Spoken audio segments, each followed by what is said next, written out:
வணக்கம். இணைந்து கொண்டிருப்பது நியூஸ் ஃபர்ஸ்டின் பிரதான செய்திகளோடு. உங்களோடு இணைந்து கொண்டிருக்கும் நான் ரஞ்சினி ராஜரட்னம் ராஜகிருஷ்ணா.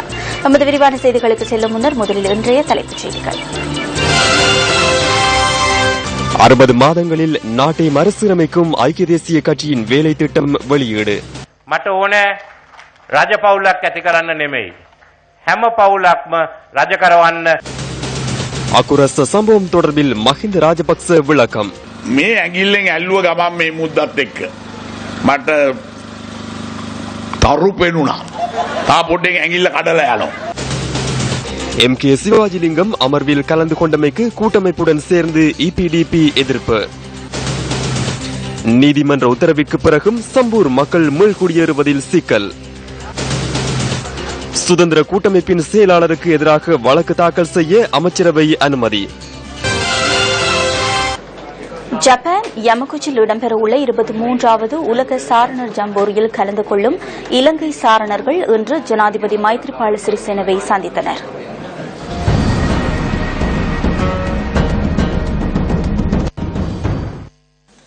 ஜனாதிபதி உத்தியோகபூர்வ இல்லத்தில் இந்த சந்திப்பு இடம்பெற்றது. உலக சாரணர் மாநாட்டில் கலந்து கொள்ள உள்ள இலங்கை குழுவிற்கு தேசிய கொடியை இதன்போது ஜனாதிபதி கையளித்தார். 175 நாடுகளை பிரதிநிதித்துவம் செய்து 30,000 சாரணர்கள் இம்முறை ஜம்போரியில் கலந்து கொள்ள உள்ளனர். ஜூலை மாதம் 29ஆம் தேதியில் இருந்து ஆகஸ்ட் 8ஆம் தேதி வரை இந்த ஜம்போரி இடம்பெறவுள்ளது.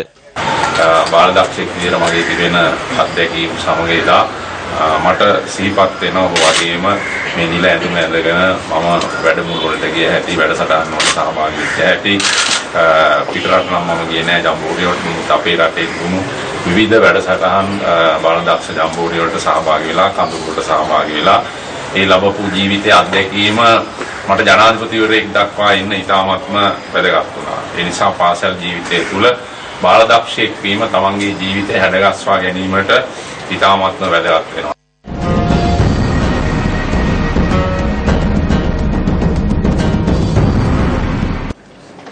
ஐக்கிய தேசிய கட்சியின் ஹம்பாந்தோட்டை மாவட்ட வேட்பாளர் சஜித் பிரேமதாச கட்பனவில் நடைபெற்ற பொதுக்கூட்டம் ஒன்றில் கலந்து கொண்டார். ஐக்கிய தேசிய கட்சியின் பிரதிநிதிகள் உள்ளிட்ட சிலரின் பங்கேற்புடன் இந்த பொதுக்கூட்டம் நடைபெற்றது.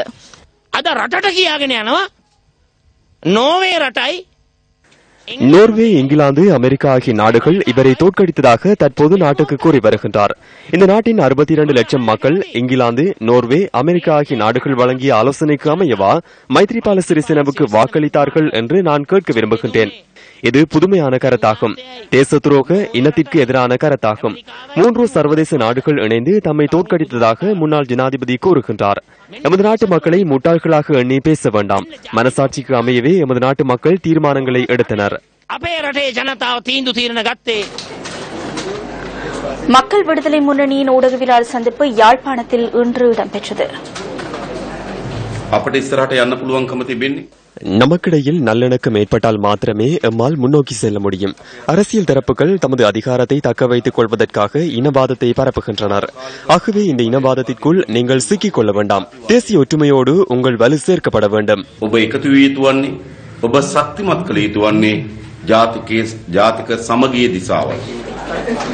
ஜனநாயக கட்சியின் தலைவர், கொழும்பு மாவட்ட வேட்பாளர் ஃபீல்டு மார்ஷல் சரத் பொன்சேகா நேற்று கல்கமுவில் இடம்பெற்ற கூட்டம் ஒன்றில் கலந்து கொண்டார். நாட்டில் உள்ள 20 லட்சம் மக்களுக்கு ஒரு விடயத்தை தெளிவூட்டுகின்றோம். நாட்டில் உள்ள 200 லட்சம் மக்களுக்கும் ஒரு விடயத்தை தெளிவூட்டுகின்றோம். இந்த 200 லட்சம் மக்களின் வாழ்வை மேம்படுத்தவும், யாருக்கும் அடிபணியாது வாழவும், நாட்டை கட்டியெழுப்புவோமே எமக்கு தேவை. அரசியல்வாதிகளிடம் கையேந்தாது வாழக்கூடிய நாட்டை உருவாக்க வேண்டும். ஐக்கிய மக்கள் சுதந்திர கூட்டமைப்பின் குருநாகல் மாவட்ட வேட்பாளர் மஹிந்த ராஜபக்ச நேற்றைய கூட்டங்களில் கலந்து கொண்டார். இதன்போது அக்குரச சம்பவம் தொடர்பில் அவர் கருத்து தெரிவித்தார். ආදරයට පැනලා අල්ලනවා අති. මේ ඇඟිල්ලෙන් ඇල්ලුව ගමන් මේ මුද්දත් එක්ක මට තරු පෙනුණා. තා පොඩ්ඩෙන් ඇඟිල්ල කඩලා යනවා. ඉතින් මම බොහොම අමාරුවෙන් මේක තල්ලු කරා මෙහෙම කරලා බැරි තැන. ඇයි දෙයනේ මගේ ඇඟිල්ල බේර ගන්නත් ඕන. හොඳට ගාලා ඉඳලා පයින්ද මාත්‍යෝ කියලා පැන්න ගමන් අවුනේ මගේ අත ඇඟිල්ල. මට නොකියන දැනෙන් තා පොඩ්ඩෙන් ඇඬෙනවා. අද ගාලා දිනව මට හොඳටම. சூரியவிவ கூட்டத்தில் கலந்து கொண்டு இவ்வாறு கருத்து தெரிவித்தார். එක මාධ්‍යයක් තියෙනවා ඒ මාධ්‍ය විතර ඇති දැන් නිවුස් 1 ෆස්ට් මේ ඉන්නේ බලාගෙන ඔය පොඩ්ඩක් වැරදෙන ඒවා ඔක්කොම අරගෙන කප් දාන්න අපිට ගහලා ඒ සාධාරණයක් කරන්න කියලා තමයි මාධ්‍යයට කියන්නේ අපි අසාධාරණ විදියට වැඩ කරන්න එපා කියලා මේ මාධ්‍ය වලට එක පැත්තක් අරගෙන එක්කෙනෙක් විතරක් කරන්න එපා ඒක සාධාරණ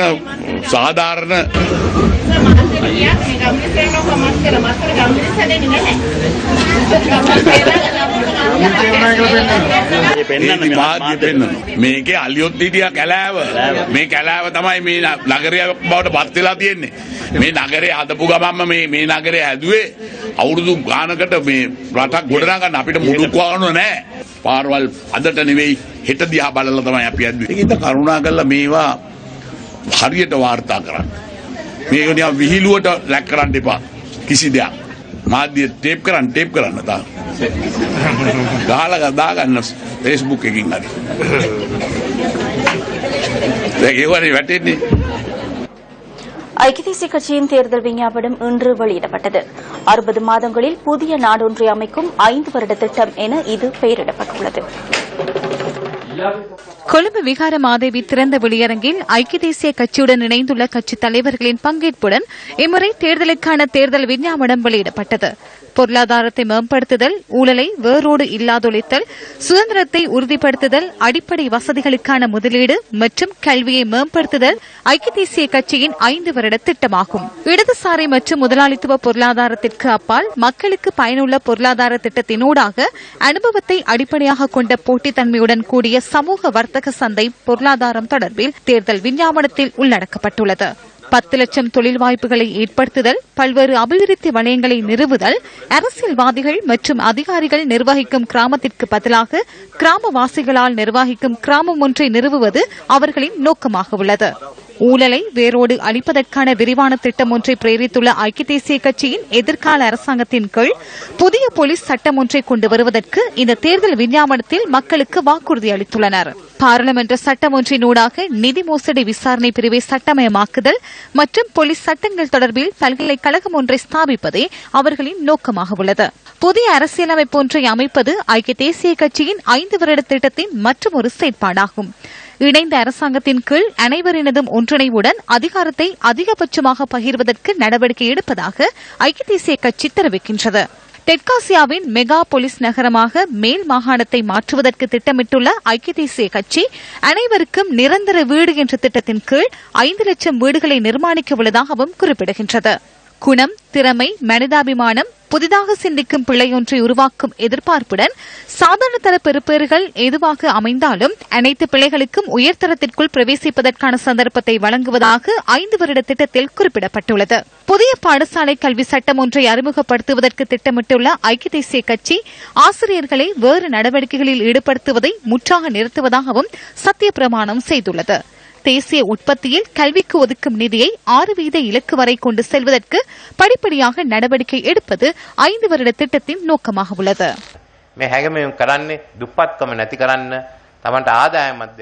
வறுமையை ஒழிப்பதற்கு ஏன் இவ்வாறு செயற்படுகின்றோம்? உங்களுக்கு வருமானம் ஒன்றை வழங்குவதற்காக, முன்னோக்கி பயணிப்பதற்காக நாம் ஆரம்பிக்கும் புரட்சியே இது. இது பாரியதொரு மாற்றமாகும். ராஜபக்ச ரெஜிமெண்ட் குடும்ப ஆட்சியை விட பாரிய மாற்றமாகும். அனைத்து பழைய மார்க்கங்களும் தோல்வியுற்றன. புதிய மார்க்கத்தில் செல்வதற்கு எமக்கு ஒத்துழைப்பு வழங்குங்கள். அரச மாளிகை ஒன்றை அமைப்பதற்கான தேவை எனக்கு இல்லை. சகலரினதும் வீட்டு தோட்டத்தை உங்களின் ராஜதானியாக மாற்ற வேண்டும். எனது எதிர்காலத்தை உறுதிப்படுத்தும் தேவை எனக்கு இல்லை. அனைவரினதும் எதிர்காலம் உறுதி செய்யப்பட்டால் எனது எதிர்காலம் உறுதி செய்யப்படும். அரச குடும்பம் ஒன்றை உருவாக்கும் தேவை எனக்கு இல்லை. அனைத்து குடும்பங்களையும் அரசராக்க வேண்டிய தேவையே எனக்கு இருக்கிறது. ஐக்கிய தேசிய கட்சியுடன் பொதுத் தேர்தலில் இணைந்துள்ள கட்சிகள் மற்றும் அமைப்பின் பிரதிநிதிகள் சிலர் இங்கு கருத்து தெரிவித்தனர். லொத்தர் சீட்டுகளை விற்பனை செய்வதனூடாக நாட்டை கட்டியெழுப்ப முடியாது. பாராளுமன்றமே எமக்கான சட்டங்களை அமைக்கும் இடம். கற்றவர்களே அங்கு இருக்க வேண்டும். ஒழுக்கமானவர்கள் இருக்க வேண்டும். கௌரவமான நபர்களே அங்கு இருக்க வேண்டும்.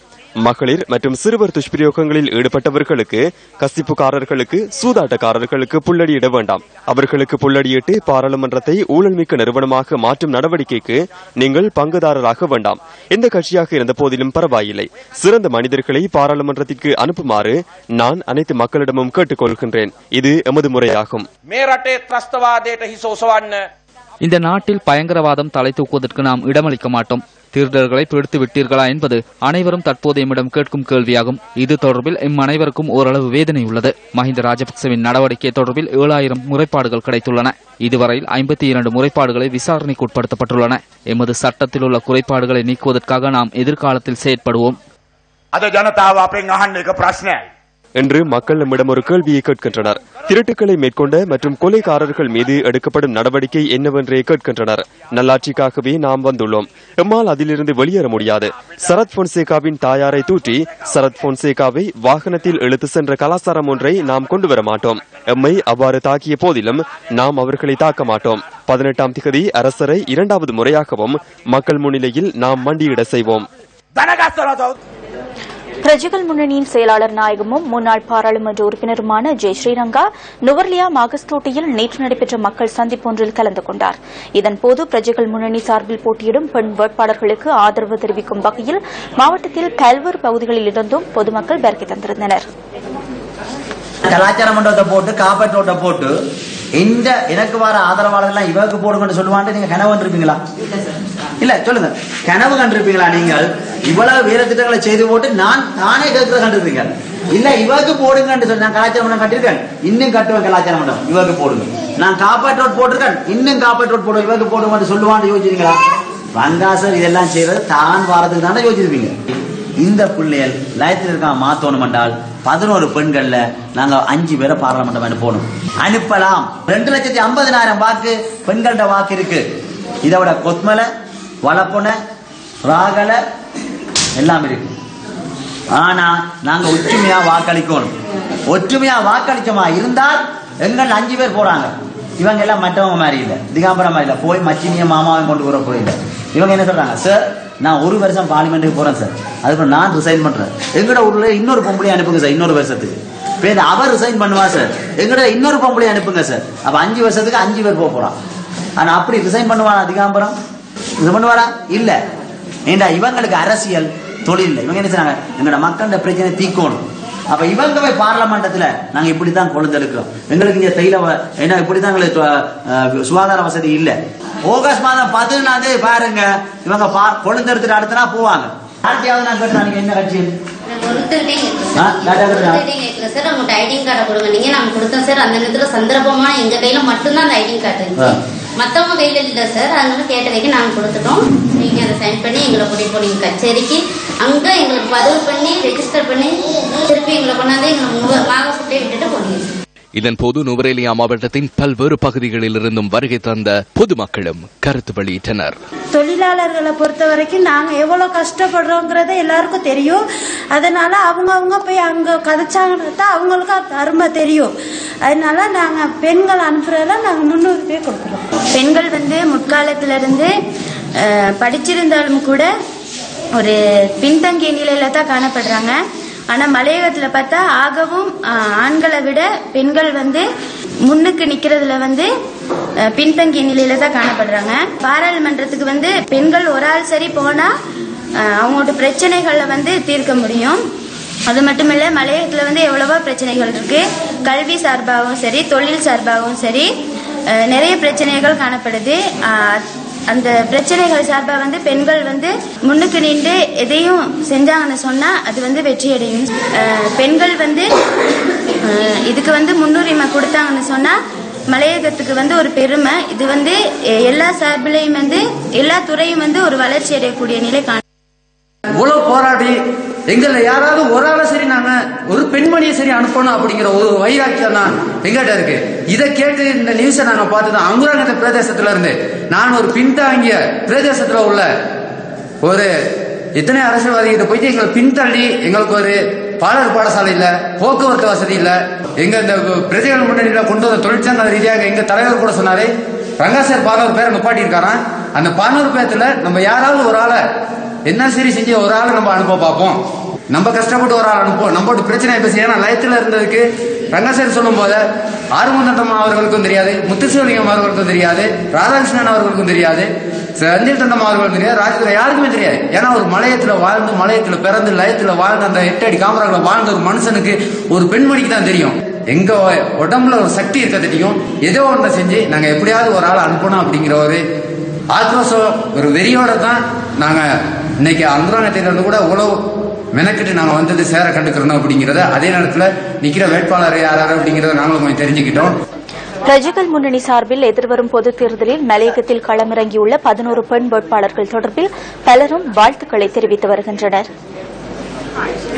கலாச்சார மண்டபத்தை போட்டு காப்பற்றோட்டை போட்டு இந்த பொதுவாக எமது நாட்டை எடுத்துக்கொண்டால் இந்த பால்நிலை சமத்துவம் என்பது பல இடங்களிலே இன்று பேசப்பட்டு கொண்டிருக்கின்றது. இருந்த போதும் அந்த நாங்கள் பேசும் அளவிற்கு இந்த பாலியலை சமத்துவம் என்பது எல்லா துறைகளிலும் கருத்தில் கொள்ளப்படுகின்றதா என்பது என்னை பொறுத்தவரையிலே ஒரு கேள்விக்குறியாகத்தான் இருக்கின்றது. இதற்கு ஒரு சிறந்த உதாரணமாக இன்றைய அரசியல் நிலையை நாங்கள் எடுத்துக்கொள்ளலாம். இன்றைய அரசியல் நிலையை பொறுத்த வரையில் நாங்கள் பார்த்தோமானால் இந்த பாராளுமன்றத்துக்கு பெண்களின் பிரதிநிதித்துவம் கூடுதலாகவோ அல்லது சமனாகவோ அமைய வேண்டும் என்பது பல நாடுகளிலும் இன்று நடைமுறையில் இருக்கின்றது.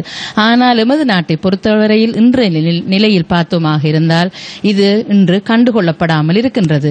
தற்போதைய பாராளுமன்ற தேர்தலை நாங்கள் எடுத்துக்கொண்டோமானால் நாங்கள் இதை இலகுவாக விளங்கிக் கொள்ளலாம். எத்தனை அளவுக்கு அல்லது எத்தனை வீதத்தினால் இன்று பெண்களின் அங்கத்துவம் அல்லது பெண்களின் பாராளுமன்ற பிரதிநிதித்துவம் அங்கு உணரப்பட்டிருக்கின்றது என்றால் அது ஒரு கேள்விக்குறியாகத்தான்.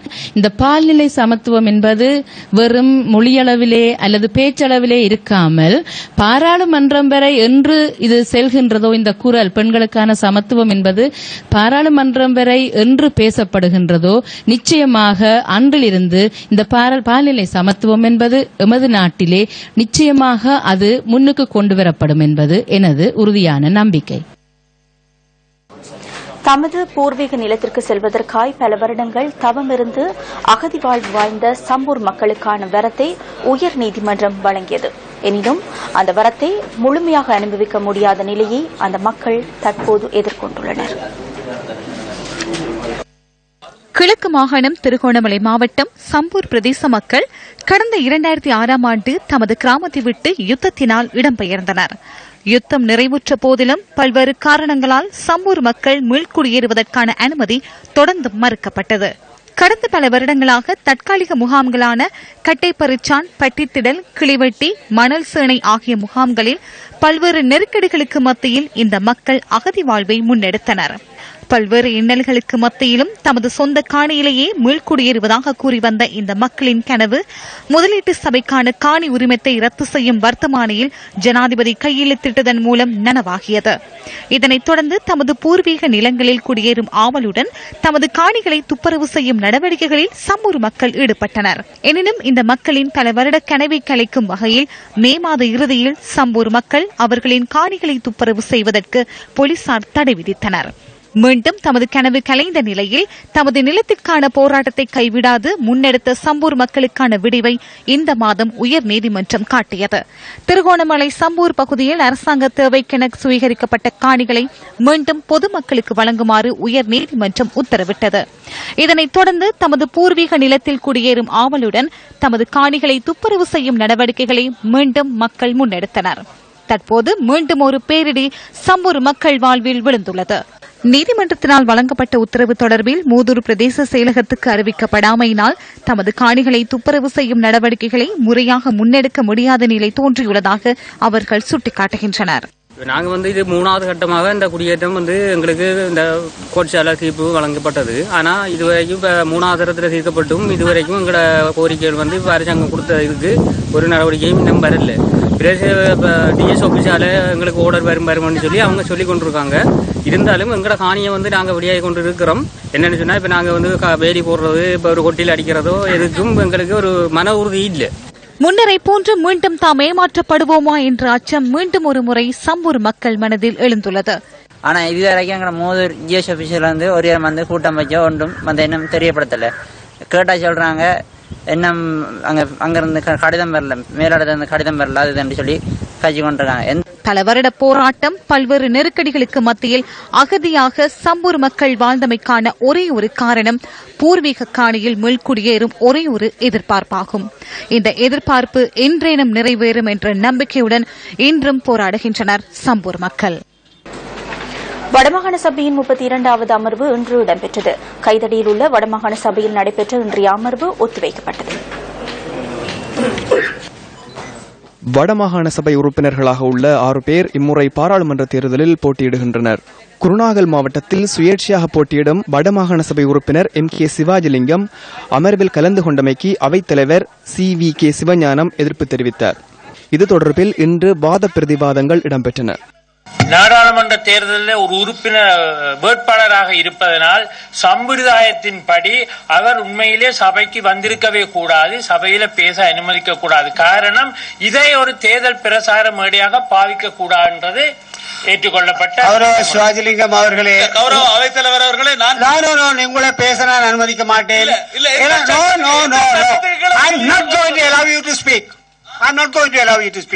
நான் விட மாட்டேன். தேர்தல் ஆணையாளர் மிக தெளிவாக கட்சி தலைவர்களுக்கு அறிவுறுத்தி இருக்கிறார்.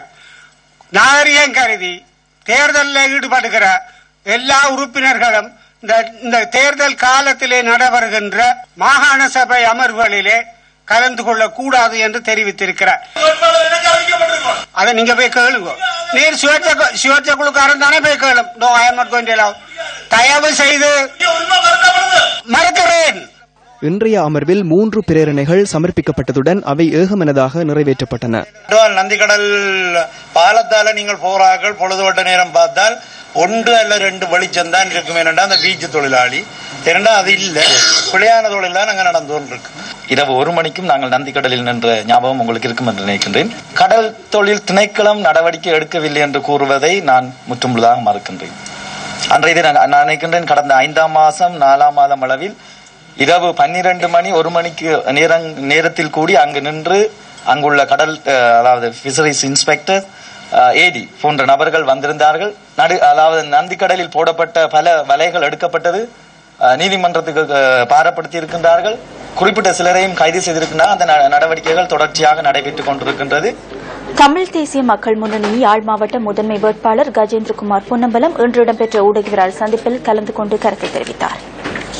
இன்றைக்கு தேர்தல் காலத்தில் வாக்கெடுப்பதற்காக, மக்களை ஏமாற்றுவதற்காக தாங்கள் திம்பு கோட்பாடுகளின் அடிப்படையில் தான் செயல்படுகின்றோம், தாங்கள் தேசத்தை தாங்களும் ஏற்றுக்கொள்கிறோம், அதுதான் தங்களுடைய நிலப்பாடு என்று சொல்லி வாக்கு பெற்று அடுத்த நாள் 13ஆம் திருத்தத்தை மாகாண சபையிலும் அமுல்படுத்துவதற்காகத்தான் மக்கள் ஆணை கொடுத்திருக்கின்றார்கள். காலங்காலமாக செய்கின்ற இந்த ஏமாற்றத்தை நம்முடைய மக்கள் சரியாக இந்த சந்தர்ப்பத்திலாவது புரிந்து கொள்ள வேண்டும். எம்மை பொறுத்தவரையிலே தமிழ் தேசத்துடைய எதிர்காலம் இந்த தேர்தலில் ஒரு திருப்பு முனையில் இருக்கின்றது. எம்மை பொறுத்தவரையிலே ஒரு மாற்றம் அத்தியாவசியம். அந்த மாற்றத்தை ஏற்படுத்தாமல் நாங்கள் கடைசி வரைக்கும் இந்த இனத்தை காப்பாற்ற முடியாது என்றதுதான் எங்களுடைய கருத்து.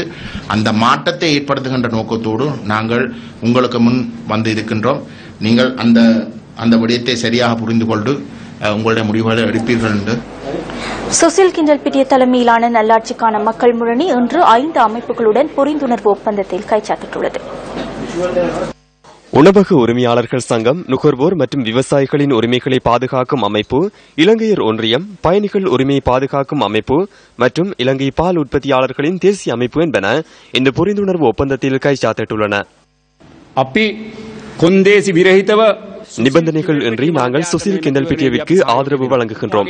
நல்லாட்சிக்கான மக்கள் முன்னணிக்கு நிபந்தனையற்ற ஆதரவை வழங்குகின்றோம். அவரது எதிர்காலம் வெற்றியளிக்க பிரார்த்திக்கின்றோம்.